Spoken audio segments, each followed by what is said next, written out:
For Hype Plus, it's your boy K-Rock. Television can be fickle, and what we like to watch can change at the drop of a dime. When a sitcom is good, there's often a yearning to get another season, and anxiety created as people wait impatiently each week for the next episode. Some sitcoms are pitched and the ideas are so bad that when writer brainstorms, this becomes clear that the idea is scrapped altogether. One such show nonetheless proved that mistakes happen, and when it's a big one, the public will be quick to let the networks know. UPN's The Secret Diary of Desmond Pfeiffer was unfortunately an early example of this, drawing great controversy from African Americans across the nation, even before it premiered. The show that aimed to do the unthinkable in making light of slavery through humor was met with great resistance almost immediately, and the show's actual content and dialogue was cringeworthy to say the least, in eyes of the people that saw it. As mentioned before, it is often a smooth transition of a sitcom from one to the next. However, the story you should know is why this slave sitcom failed. The Secret Diary of Desmond Pfeiffer is an American sitcom that premiered on UPN on October 5th, 1998. Even after the protests just weeks before its air date firmly detested the show's content. Chi McBride plays the title character Desmond Pfeiffer, who has escaped from Great Britain, being of Moorish descent after having had gambling debts, to become the butler of President Lincoln in America. Ironically enough, Pfeiffer has his own servant, yet the show makes clear that he is inferior through racial humor, which caused many to be turned off from the show completely. The jokes appeared to fall flat, jokes that should have been clear to the audience were emphasized in an obnoxious way, and people just generally could not compute how the show could be funny. Prior to the October 5th premiere, critics who had viewed the show, detailing more of its content, essentially made up the minds of viewers and even inspired protests of many across the country. Specifics were described via a Vulture article in 1998, discussing the creation of the show and how the infamous September 24th protests ended in the show being pulled before the public could see it.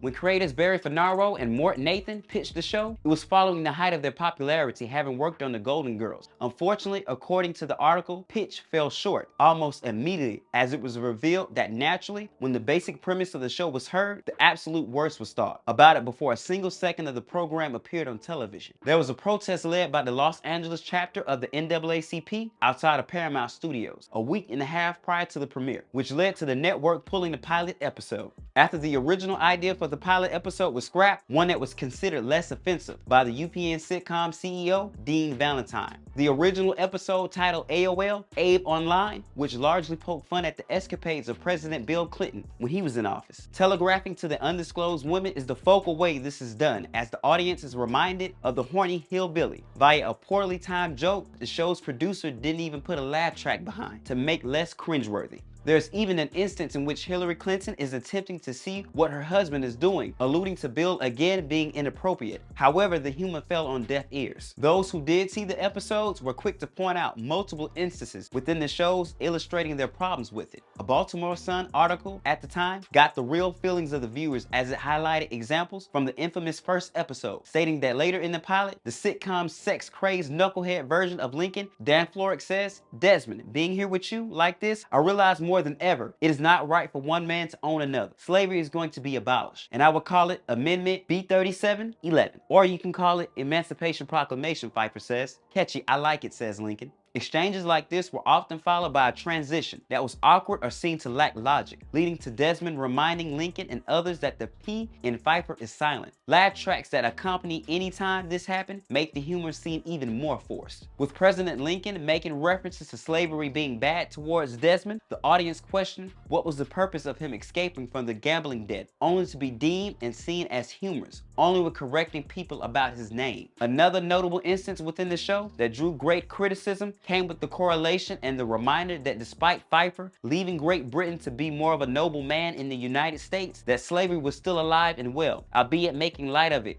further angering black viewers and many Americans as a whole at the time. Another example of this was revealed again in the Vulture article, stating, "The slaves haven't been emancipated yet," Claiborne barks. "Get your feet off the table, Pfeiffer." Pfeiffer stands, and with all dignity he can muster in his British colonial accent replies, "Sir, you may be chief of the staff and my immediate supervisor, but I must remind you that we're both men and both human beings, both equal." At which Kilborn breaks out in a great hoarse laugh and bellows, "Both equals? Hello, you're in America. There is more, including a minstrel blackface sequence, jokes about cotton picking, and black dialect." This on-screen dialogue and blatantly disrespectful racist depiction netted the show as nearly the worst one for prime television when it premiered compared to the other major 6 cable networks at the time. Episodes 2 through 4 were not much better, according to those who saw them, after the unfavorable ratings of the first episode left many viewers assured their feelings about the show prior to the premiere. More sexual innuendos filled the episode, as it became apparent that the servant of Pfeiffer was dumb, and when there was time for transition, the conversation would shift to cruel jokes or absurd scenarios, including concoctions for men to gain breasts and an accident with the balloon leading to a chase of the president. Seeing that UPN was home to shows such as Moesha and Malcolm and Eddie meant that losing the black audience could spell the destruction of the network altogether.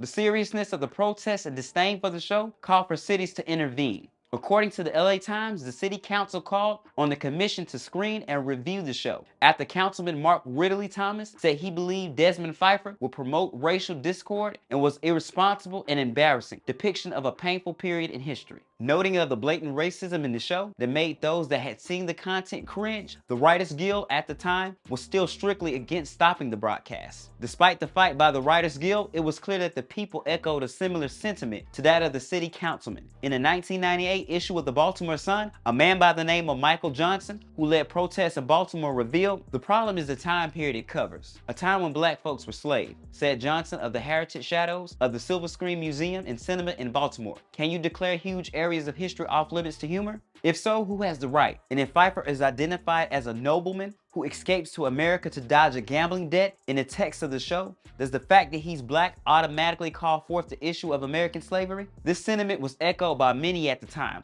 who felt that the show was simply disrespectful, and there was never a right way to joke about the struggles of slavery. Having Pfeiffer coming to the country and having an indentured servant is something Johnson also touched on, as he mentioned that he did not see a reason to bring a free man into a situation where he would still be ridiculed as if he were a slave. After 4 episodes, the message was clear from the public, and UPN canceled the show altogether. After the show's cancellation, one would question, would this have even been done with another sensitive period in time? A Washington Post piece from the Times speaks to the feeling of the public as it states, accusing UPN of racism, the protesters declared that the network would not have so cavalierly created comedic material from the Depression, the Holocaust, or the Bosnian conflict. The program dismisses the brutal enslavement of Africans with buffoonery and a handy laugh track. Its premise more than its content is what's offensive. On its face, the premiere of Desmond Pfeiffer was not so much as racist as it was stupid. Following the consensus of the people demonizing the show for its content, it was clear that the secret diary of Desmond Pfeiffer was finally being seen for what it was. Barry Finaro and Morton Nathan never attempted to create their magic again, as this would be the last time the 2 screenwriters would work together. All in all, people remembered how upset the show made them feel, how shocked they were that this was considered comedy, and just how disrespectful it was to see the show go for some of the lowest hanging fruit of jokes when it comes to comedy. Never again was a show attempting to make light of such a time period without historical context nor crude comedy being the premise of the show.